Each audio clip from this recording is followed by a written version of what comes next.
officielle, encore une fois. En question principale, je reconnais maintenant le député de Marquette. Madame la Présidente, plus de 80 médecins gaspésiens de Matapédia à Chandler lancent un cri du cœur à la députée de Bonaventure. Dans la lettre que j'ai obtenue, ils dénoncent les effets délétères de la loi 2 du ministre de la Santé, une loi imposée sous bâillon qui tape sur les médecins, les menaces de sanctions et les force à atteindre des cibles irréalistes, sans dialogue ni écoute. Ces médecins demandent à leur député de choisir son camp, défendre son ministre de la Santé ou défendre sa région. Ils lui disent, et je cite, « Levez-vous, dénoncez cette absurdité » et je ferme les guillemets. Madame la Présidente, la loi 2 met en péril l'accès aux soins pour les patients dans des milieux déjà fragiles, comme la Gaspésie, où chaque médecin compte. Alors, la députée de Bonaventure aurait-elle le courage de voter pour notre motion demandant de suspendre la mauvaise loi 2 et ainsi défendre les patients et les médecins gaspésiens, ou va-t-elle obéir à la ligne de son parti et abandonner ses citoyens? Merci, Mme la Présidente. La réponse du ministre de la Santé.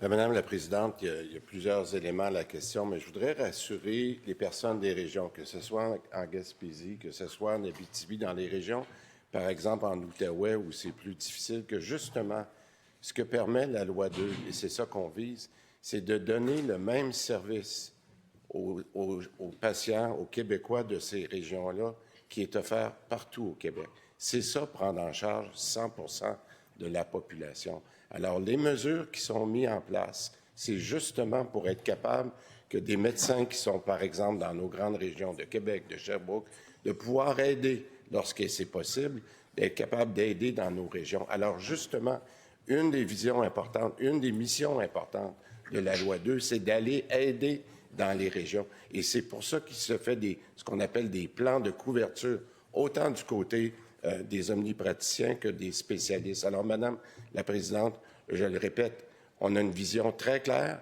c'est de prendre en charge toute la population du Québec,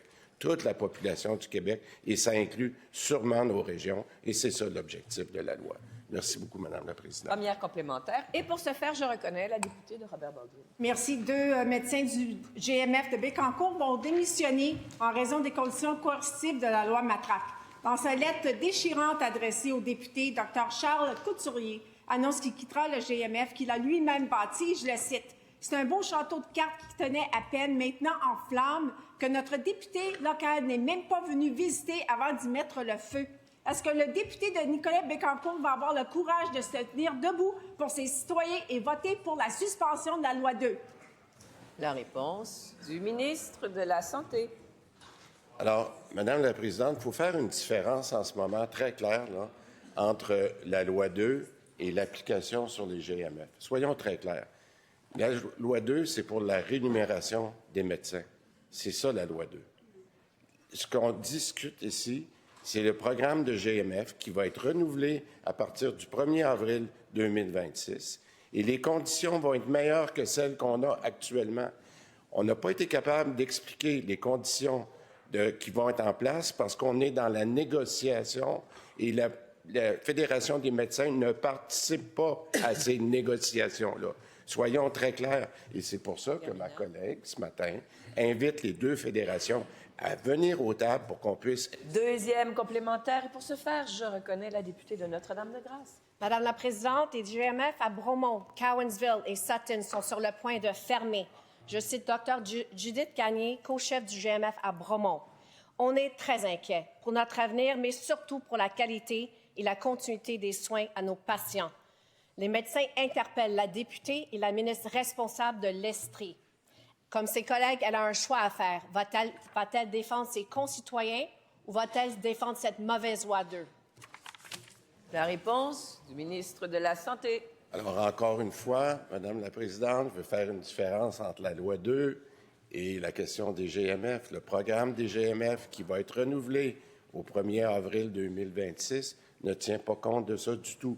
Moi, ce que j'invite, je l'ai dit à tout le monde, et on va le redire, venez aux tables pour avoir au moins la responsabilité d'expliquer correctement ce que la loi 2 fait et venez aux tables aussi pour qu'on puisse finaliser le programme des GMF qui va entrer en fonction le 1er avril 2026. Madame la Présidente, j'aimerais bien que les propriétaires de GMF prennent l'information avant de prendre ce genre de décision-là.